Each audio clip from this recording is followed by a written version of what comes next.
All right, everybody, it's time for our favorite part of the show, Ask Junior, and that's presented to you by Xfinity.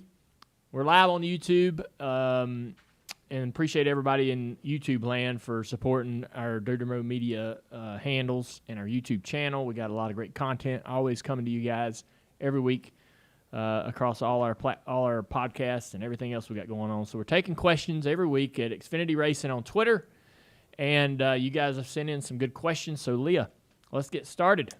All right, our first question from Matt Gunjack. What are your thoughts on the 2022 schedule and the playoff track adjustments? Yeah, I kind of like things changing up a little bit. And it'll be interesting to see how St. Louis does this time around. Yeah. And how that track races. I think we kind of know because they've been racing there for a little bit here lately. But I'm all right with it. I think this Coliseum, LA Coliseum Clash thing or whatever they're going to call it is worth a shot. So imagine, what racing at Bowman Gray might be like, and that's kind of what you're going to have, I think. So when they go to the LA Coliseum, and should be some pretty good beating and banging. I don't think that there's going to be anything else like it during the year. We don't run on a track that small. We haven't in forever. So it's a good experience, or a good experiment, I think, to see how that works. And I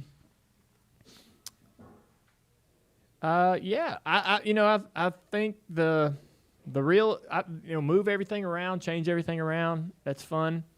But I think the key stuff is probably the last race of the regular season and the cutoff races for the playoffs, right? Are those at the right racetracks? And we had a great weekend this past weekend at Bristol. It's one of the cutoff races in the first round. We know that Martinsville is a cutoff race as well, and they deliver and do a great job. And so as long as we can kind of keep that intensity at those key moments in the season, I think it's it's fun to kind of experiment with the rest of the schedule and see what you can do and create. So trying to match that intensity throughout the year is going to be difficult, but move things around, see what happens. I didn't think they made too many big changes. I was hoping some changes. I was hoping for some more, I guess. More what? More changes. Oh, more changes. Yeah. Less road courses? No. More short tracks. I mean, I've been saying that for years. I'm kind of wore out. Tired of even hearing myself say it. But need some more short tracks. Yeah. Just cause they're fun. Next question from Ben Durham. Do we really need a Bristol dirt race? It's already amazing. Well, I'm great friends with Marcus Smith, who owns that racetrack, and he's going to be disappointed, in my opinion, but I don't think we do. I just don't. I would love to see. So I felt like it was a neat experience and fun to watch the guys race at Bristol. I enjoyed watching that race, and I know that there's more than just, we got to remember that when they put dirt on Bristol, there's more than just the Cup race. They have the World Outlaws, the dirt cars, the modifieds. They do this whole 2-month long thing where that track's got all kinds of people coming to race on it. So it affects more than just the Cup guys. If they don't put dirt on it, I mean it matters more than. There's a lot more people affected by whether we dirt Bristol or not. In a perfect world, I think that you could try to do something a little bit different, leave Bristol alone. We don't have any short tracks on the schedule. We got Martinsville and Bristol and Richmond, and to take away another, to lose a race to one of those weekends is just kind of tough, even if it is a dirt track.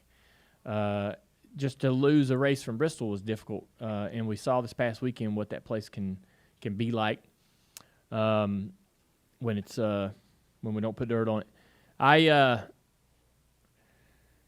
When the trucks went and raced at Knoxville, this wasn't as that didn't turn out as the way I thought or the way I hoped. You remember that race this year?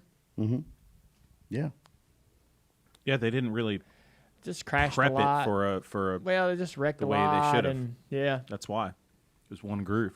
it just was a rough deal. But I was thinking at one time, we need to go to a purpose. We need to go to a real dirt track, not put dirt on Bristol. We need to go to a real dirt track, like Eldora or somewhere. But I'm not even sure about that now after watching the truck race that didn't work as well. What about the truck races at Eldora? They were awesome. Yeah, they were all right.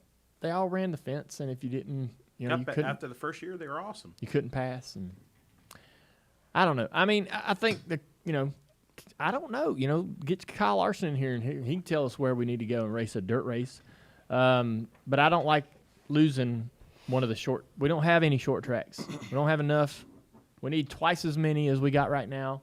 To lose any date at a short track is difficult for me. So I'd rather them not put dirt on it. They're going to. They're going to keep doing that, so it doesn't really matter what we think and what we say today. Hopefully, maybe there's an opportunity down the road for them to, this sounds crazy, but maybe North Wilkesboro, could be a dirt track. Yeah. So if Wilkesboro is going to get refurbished, we don't know. But if they do turn it back into a working facility, they have to repave it. The surface right now can't be used as it is, so that's going to have to get dug up. So why spend all that money on pavement and putting new pavement down? Why don't you try to see how it performs as a dirt track? Get some local series or some national dirt series to come in and see what they think about it, and maybe the trucks can go there or something like that. I don't know. See if that could be your dirt track. But I don't know. It seems like to spend all that money to put dirt on Bristol, just I don't know. It's expensive, and we lose a date of a good short track. Next question from Corey McDermott. What is NASCAR's procedure on post-race inspection of a car that has been destroyed, such as the case with the Xfinity race this past weekend at Bristol? I would imagine that the inspection is rather loose. Yeah. Yeah. They're gonna look for, things in the suspension and all the, they know where the teams go to try to find advantages in the suspension as far as getting things to move around and so forth. They're always going to be able to go there and look at the pieces. The only problem is that the team, whatever infraction that NASCAR might see on the car, the teams can more than likely win an appeal because of the damage, right? Well, our car backed into the fence, or we hit this or that, and that's created. How can you know that this didn't happen in the accident?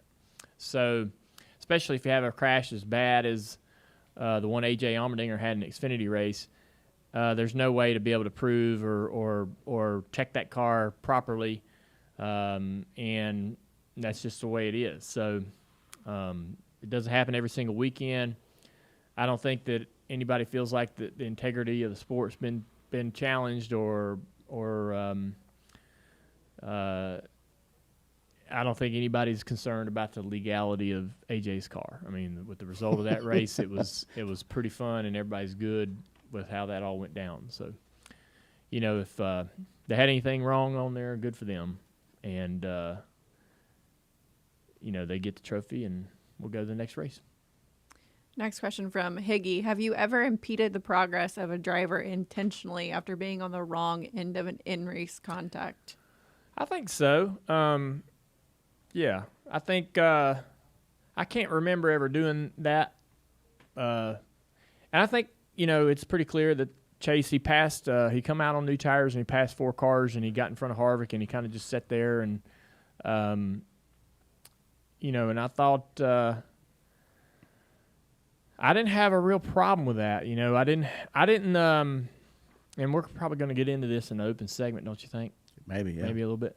I can't remember ever doing that, but I think I have. I think there's been times when you are trying to block a guy or take his air away or go where he. But I was not in the exact same situation as him, like trying to block the leader so another car could catch and pass. I don't think I've ever really done that, but I would. And it ain't the first. We saw it earlier this year at Atlanta with. I think Ross Chastain kind of made things as difficult as he could for Kyle Busch, and his brother Kurt comes up there and passes him for the win. And also, earlier in the year, Larson was leading at Atlanta, and Logano, I think, kind of made things difficult for Larson, and his teammate Blaney was able to go up there and get the win. And so it's all fair, I suppose. Yeah, I think it's fine. I remember a time you did it. It sucks. Oh, you do? Yeah. It not apples to apples to this Yeah. situation, but when you went out there and were impeding somebody else's line just to be, Like kind what? of deliver a message. Kurt Busch, your rookie year, I was behind him. but you were on it. Oh, you were behind him. You're right. But they had to tell you to back off because you were. Yeah, not the same thing. Yeah, it's not. No, sorry, Mike. Yeah. Yeah, so I remember racing at Fontana in the Xfinity Series one time, and I was leading the race, and Kevin LePage was driving the Channel Lock car, and he was catching me, and I'm like, oh my god, but because he was hauling the mail in that car, and taking his line away and stuff like that, but not exactly what Chase did. Next question from Ryan Johnson. How is your NASCAR playoff fantasy bracket looking after the first round? And what about your fantasy football season? So we don't do a bracket, and what we do is this NASCAR NBC fantasy. Oh, man, I got to tell y'all. So, Mike, you'll love this. So, it's called the NBC Sports NASCAR America, and it's a fantasy group that NBC started on NASCAR.com, and there are 12,858 people in this. And you start at the beginning of the year, and you accumulate points all the way through the end, right? And of the 12,858, I'm in 9th place. Wow. Yeah. That's impressive. Yeah. Nice. I'm having a kick-ass year. So, anyways, I'm and not only so there's we're competitive about that, being in the league against everyone, but all of the broadcasters and pit reporters and we keep track of how each of us are doing. So there's even a smaller little competition happening. And me and Marty Snyder are kicking everybody's butt. And it's me and Marty are about 60 points apart, so it's going to come down to me and him. So I'm enjoying it. My fantasy, my NFL fantasy stuff is terrible, awful. So lost I'm 0-2, not good. All right, that's it for today, guys. All right, y'all. Hey, appreciate all the great questions this week. We got my uncle Danny Earnhardt is going to be our guest. We got a couple other things going on in the show I think you guys will enjoy, but wanted to have my uncle come in here for a long time and tell us a little bit about growing up in the Earnhardt household and just what it was like, what Dad was like as a kid, what his childhood was like, what Danny's childhood was like, what hanging out with Ralph was like.